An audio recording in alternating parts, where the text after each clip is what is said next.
Fala turma, tudo bem? Todos bem? Vamos dar início então à nossa primeira aula do curso. Sejam todos bem-vindos à disciplina de Biologia Celular para Nutrição. E como a gente já viu no cronograma, a nossa primeira aula hoje ela vai falar sobre pH e tampão. Mas antes de iniciar essa parte específica, eu vou dar uma pequena introdução em células, biomoléculas, tentar relembrar um pouquinho na parte inicial da aula sobre o que vocês já tiveram uma noção, talvez no ensino médio. Então, essas aulas iniciais, elas vão servir também para a gente relembrar um pouco o que você já tem na bagagem e, às vezes, até aprofundar um pouquinho mais. Tá legal? Então, nossa primeira aula vai ser de células e biomoléculas e, no final, a gente vai falar um pouquinho sobre água e tampão, entrando um pouquinho no conceito sobre pH, ok? Então, para a gente começar o nosso curso, a gente precisa entender o que é a biologia celular e por que ela estuda, como a gente vai estudar a biologia celular. E para isso a gente precisa entender a lógica da vida. Tá? A gente vai entender como as moléculas se organizam para formar organismos com vida, como isso tudo se relaciona. Então, os organismos vivos eles são compostos de moléculas destituídas de vida que, quando estão isoladas e examinadas individualmente, obedecem a todas as leis físicas e químicas que descrevem o comportamento da matéria inanimada. Então, os organismos vivos, a união dessas moléculas inanimadas, tá, que não têm vida, ela leva a uma organização biológica que é responsável pela constituição da vida. Então, o que diferencia um organismo vivo de um objeto inanimado? Então, na verdade, os organismos vivos eles são estruturalmente complexos e organizados e apresentam funções específicas. Então, essas moléculas individualmente ela têm funções mais simples. E quando estão em um organismo mais estruturado, mais complexo, essas funções elas se tornam mais específicas e estão diretamente relacionadas ao surgimento de um organismo vivo. Então, os organismos vivos eles possuem capacidade de autorreplicação. Então, a autorreplicação ela não ocorre numa pedra, numa cadeira, numa almofada, ela ocorre em organismos vivos. Então, a capacidade de originar novas células a partir de uma célula-mãe é uma característica de um organismo vivo. E isso tudo só é possível porque os organismos eles são capazes de obter, transformar e utilizar a energia que vem do ambiente, no caso na forma de nutriente, ou na luz solar, no caso dos vegetais, por exemplo, e transformar essa energia em energia disponível para o trabalho, para as funções vitais. Então, eles são constituídos por moléculas inanimadas, mas que estruturalmente, formando uma estrutura mais complexa, originam organismos vivos que são capazes de se autorreplicar e transformar e utilizar a energia do meio ambiente para realização de trabalho. Então, todos os organismos eles são construídos, eles são formados a partir de moléculas que têm o mesmo tipo de unidade monomérica. Então, desde os organismos mais simples, unicelulares, até organismos mais complexos, como os animais, o reino vegetal, todos eles são formados pelas mesmas subunidades monoméricas. Então, a diferença entre esses organismos vai se dar em como essas moléculas estão organizadas, como elas interagem entre si para formar esse novo organismo, tá certo? Então, muitas funções que são desencadeadas lá em organismos unicelulares, em fungos, animais e vegetais, muitas funções são muito semelhantes, tá? Para duplicação, para transformação de energia, para indução de morte ou para manutenção da vida, tudo isso todas essas funções muitas vezes são compartilhadas entre os organismos. E aí, a estrutura de uma macromolécula que vai determinar a sua função. É a organização estrutural de uma molécula que vai determinar se aquela molécula tem função energética, tem função de reserva, tem uma função de locomoção, enfim, dependendo da estrutura, vai determinar a função daquela molécula e essa organização diferente que faz um ser unicelular ser diferente do animal, que um animal aproveitar a energia de maneira diferente de um organismo vegetal. Então, essa organização estrutural que faz com que essa diferença ocorra.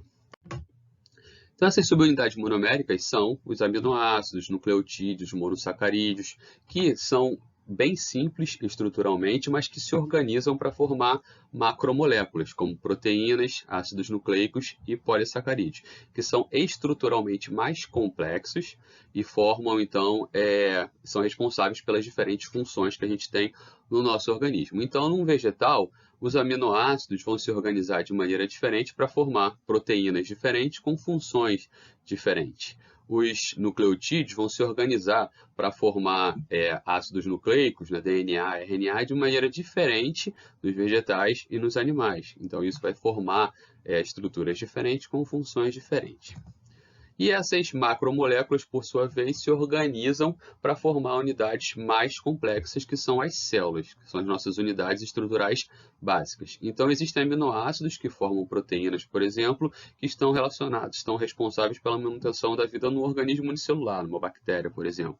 E existem os mesmos aminoácidos que vão formar proteínas diferentes, que vão formar células com uma função muito mais específica num organismo humano, por exemplo. Então, pode formar uma célula epitelial, uma célula gástrica, enfim, pode formar uma célula diferente com funções mais específicas. É isso que vai diferenciar uma bactéria de um organismo mais complexo. E todas essas unidades básicas, as células, por exemplo, vão originar estruturas mais complexas, que são os órgãos, tá?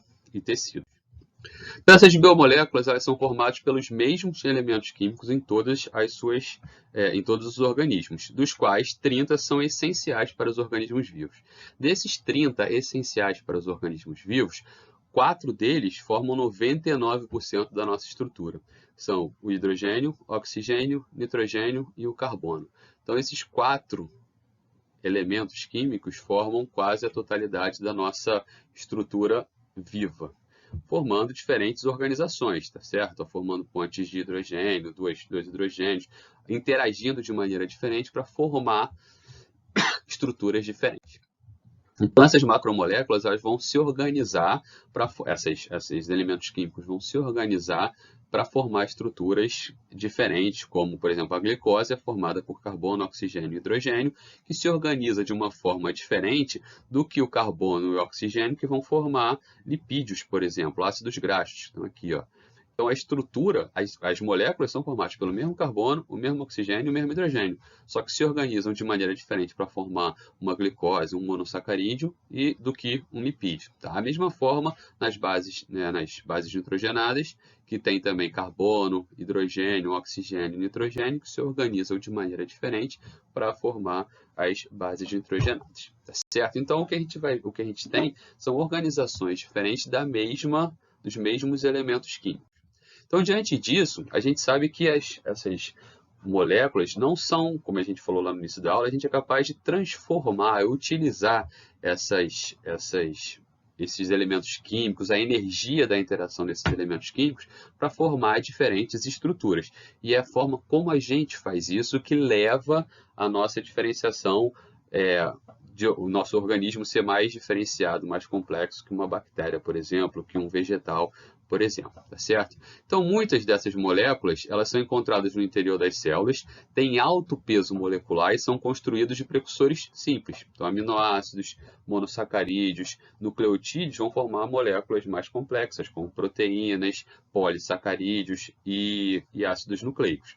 Dentro desse contexto, a água, excluindo a água, pensando só no peso seco, as proteínas são as mais abundantes, em torno de 15% do nosso peso e mais de 50% do peso seco é feito de proteína. A gente tem ácidos nucleicos, DNA e RNA. Isso vai variar de acordo com os organismos. Então, organismos que têm síntese proteica maior têm quantidade de RNA muito maior, certo? Polissacarídeos, que são carboidratos mais complexos, a gente tem uma quantidade relativamente menor no humano do que no vegetal, por exemplo, uma vez que a parede celular do vegetal ela é feita por polissacarídeos, enquanto a nossa parede é feita por lipídios. Então, essas quantidades aqui podem variar de diferentes organismos, mas a unidade monomérica é a mesma. Aminoácidos, monossacarídeos, nucleotídeos, que vão formar essas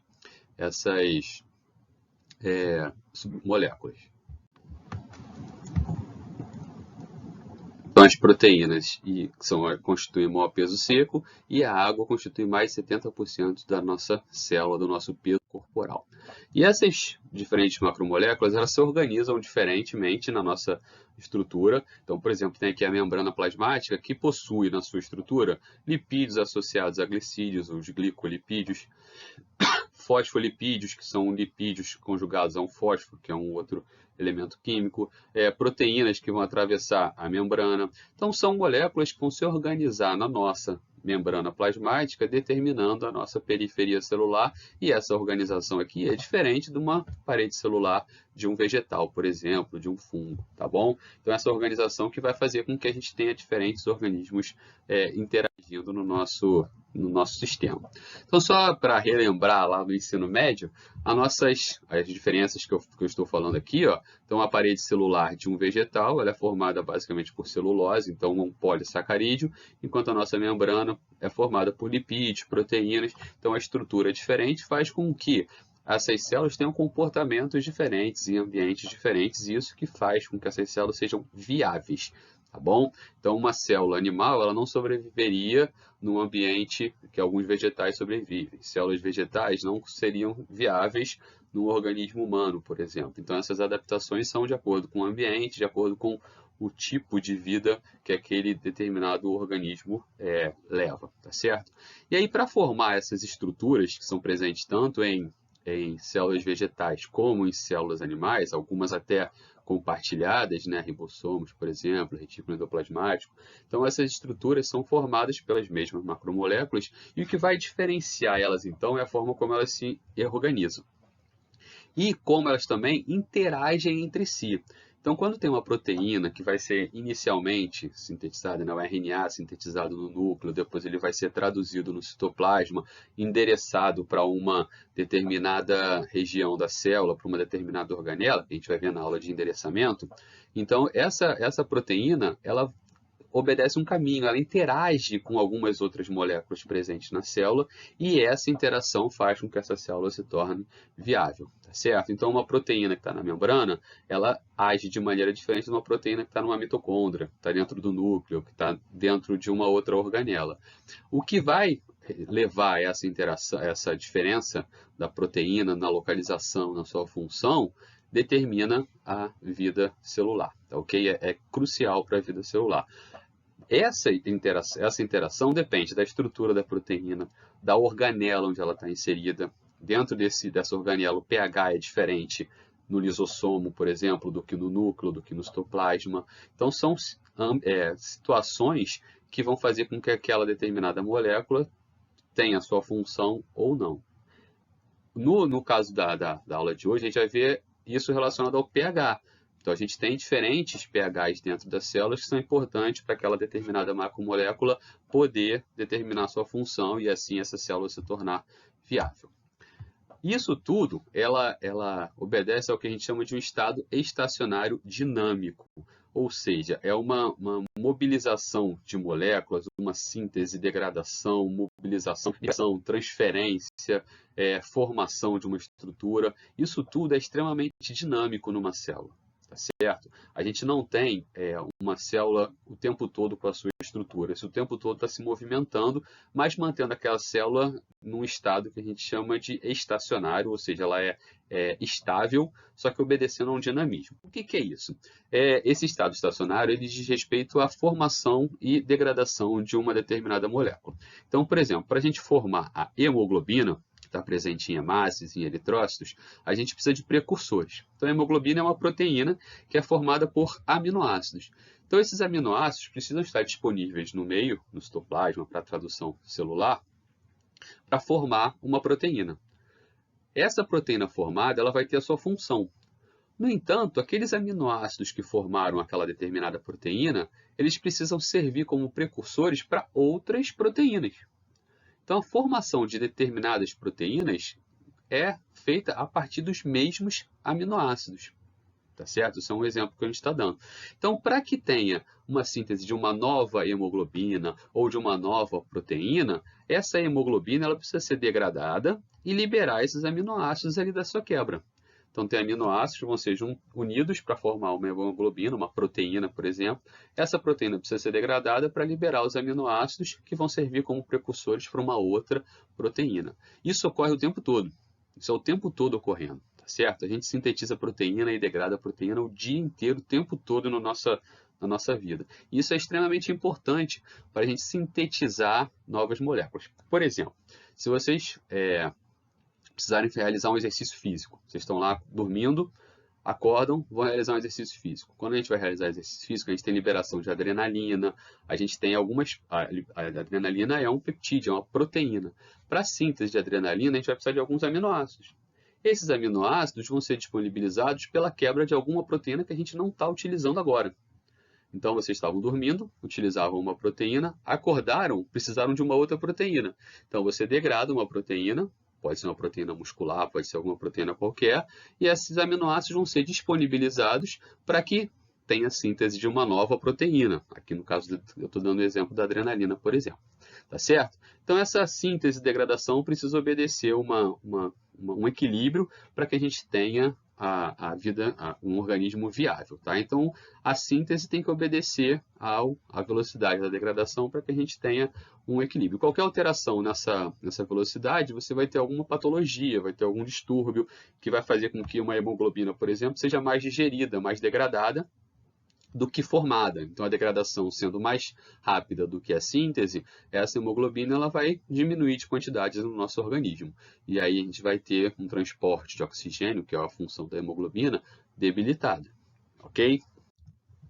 Então, esses mesmos aminoácidos que formam a hemoglobina, formam uma proteína, eles também formam outros peptídeos, por exemplo. Então, como eu dei o caso da adrenalina, é um hormônio peptídico. Então, é um neurotransmissor também. Existem neurotransmissores que são formados por aminoácidos que são presentes em outras proteínas. Então, degrada uma proteína, libera aminoácido, forma um neurotransmissor. Esse neurotransmissor não é utilizado, ele pode ser degradado, liberar aminoácidos, formar novas proteínas. Tá certo? A adenina, por exemplo, é uma base nitrogenada, ela forma ácidos nucleicos, mas a adenina também forma ATP. Então, se a gente tiver um ATP, clivar o ATP, libera a adenina, que pode estar disponível para a formação de ácidos nucleicos. A adenina também forma neurotransmissores. Então, degradando RNA, por exemplo, libera ácidos nucleicos que vão formar neurotransmissores. Lipídios também, tá? Ácidos graxos, eles são precursores da membrana, né, de fosfolipídios de membrana, por exemplo, mas ao mesmo tempo eles também funcionam como reserva energética. Então você tem que degradar um lipídio para liberar ácido graxo, que vai ser responsável pela formação de um triacilglicerol, que é responsável pela nossa reserva energética. Tá certo? O glicose, por exemplo, também forma diferentes tipos de carboidratos. Então essa variação é o que leva ao que a gente chama de estado estacionário dinâmico, que é a mobilização de todas essas subunidades monoméricas para a formação das macromoléculas. Então, o que vai diferenciar um de outro são os grupos funcionais que vão ser alocados em cada uma dessas moléculas. Tá? Então, a base é sempre formada por que a gente chama de hidrocarbonetos, com hidrogênios e carbonos. O que vai variar uma molécula, um hidrocarboneto de outro, são os grupos funcionais que vão estar aderidos a ele, tirando o hidrogênio, colocando um metil, tirando o hidrogênio, colocando um radical maior. Isso tudo que vai diferenciar as moléculas uma das outras. Tá certo? Então, a substituição do hidrogênio por grupos funcionais forma o que a gente chama de famílias de compostos orgânicos. Então, as diferenças nas moléculas são determinadas pela substituição desses hidrogênios por grupos funcionais específicos. Tá? Uma amina, uma amida, enfim, um álcool, uma hidroxila, vai depender do tipo funcional. Tá? Então, aminoácidos, por exemplo, elas têm aqui o carbono central, tem o hidrogênio, e aí a alanina, por exemplo, ela tem a substituição por um grupo amina, um grupo carboxil, aqui tem um metil, isso tudo formou essa molécula diferente do que aquele hidrocarboneto inicial, tá certo? Isso tudo serve para diferentes aminoácidos, serve para os ácidos nucleicos, tá certo? Ó, tem um nitrogênio adicionado aqui, você tem moléculas com estruturas diferentes, tá? Na forma de anel, que formam, então, moléculas diferentes daqueles dos aminoácidos que a gente falou inicialmente. Lipídios, que são uma estrutura extremamente grande, complexa formada por hidrogênios e carbono, então são hidrocarbonetos. Aqui tem um radical carboxilo no final, então é um lipídio que é diferente daquele aminoácido, mas todos eles como base o carbono e o hidrogênio, aqui uma glicose, por exemplo. Certo?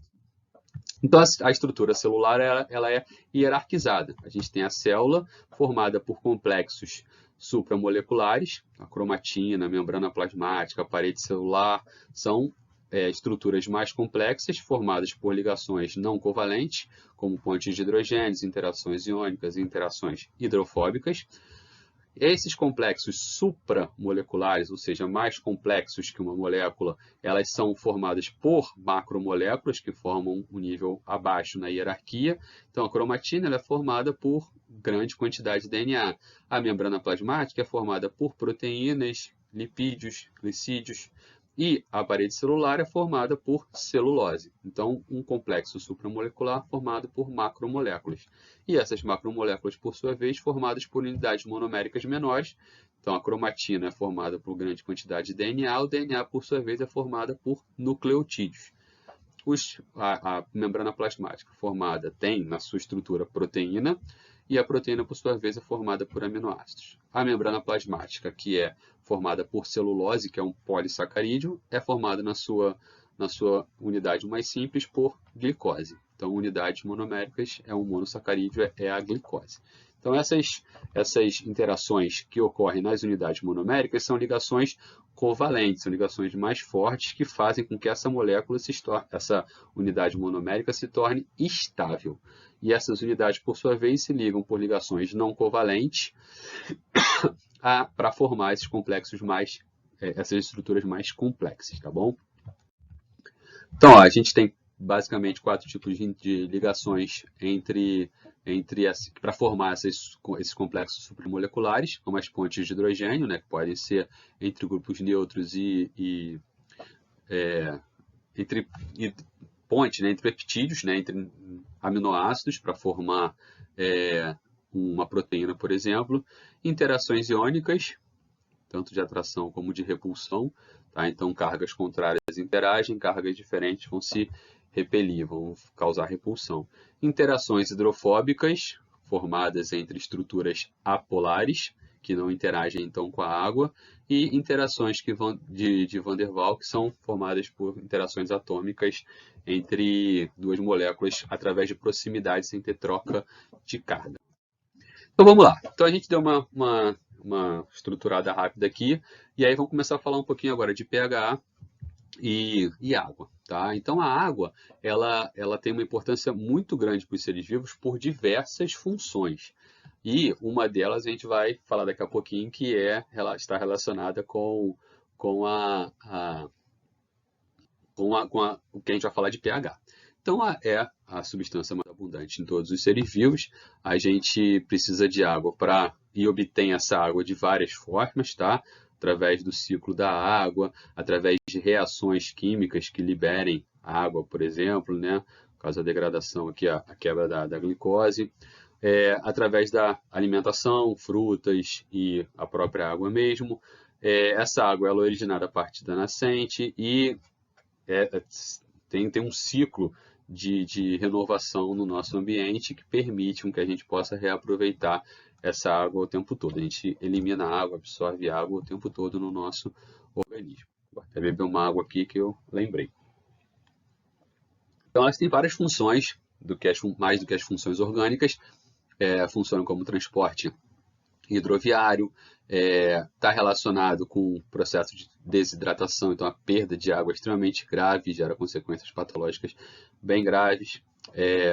Serve como controle da temperatura, né? A manutenção da nossa temperatura corporal, ela depende da produção de água. O suor ele serve para diminuir a temperatura corporal e evitar a alteração nessa temperatura. E quando a gente necessita de água, a forma sensitiva que a gente tem disso é sentir sede, a gente ingere água de alguma forma, como eu falei anteriormente. Então a água tem importância muito grande porque ela penetra em todas as partes da célula, tem entrada em todas as partes da célula. Isso faz com que ela seja um meio de sobrevivência, um meio de realização de funções vitais muito importante. E grande parte das reações do nosso organismo ocorre em meio aquoso. Então, o nosso citoplasma, ele é um meio aquoso, o núcleo é um meio aquoso, o sangue é um meio aquoso. Então, a gente tem os tecidos contêm água, então a gente tem grande parte das nossas reações ocorrendo no meio aquoso. Então, o transporte de nutrientes é feito no meio aquoso, tá? Então, precisa de água para ter transporte de nutrientes. As reações de metabolismo que são catalisadas por enzimas e transferência de energia que ocorre nas nossas organelas, no nosso citoplasma, nos tecidos, depende de água. Então, é extremamente importante para a manutenção da nossa vida. Tá? E é importante porque ela é considerada um solvente universal, ou seja, grande quantidade de moléculas são dissolvidas em água. Tá certo? A água, então, ela tem de diferente. E por que isso? Né? Por que isso é importante? Porque o ponto de ebulição e o ponto de fusão da água tornam a nossa vida viável. Então, a gente tem uma temperatura corporal em torno de 37 graus, a gente vive em ambiente em torno de 20 a 30 graus. Então, a temperatura de fusão e ebulição da água ajudam a que as nossas células, as nossas estruturas, o nosso organismo consiga viver nessas condições. Tá? Se a nossa célula fosse feita de metanol, numa temperatura de 30 graus, 40 graus, a gente estaria muito próximo do nosso ponto de ebulição. Se o nosso organismo fosse feito de acetona, muito próximo ao ponto de ebulição. Então, não seria possível a gente realizar funções nesse meio. Então, por isso que a água se torna muito importante.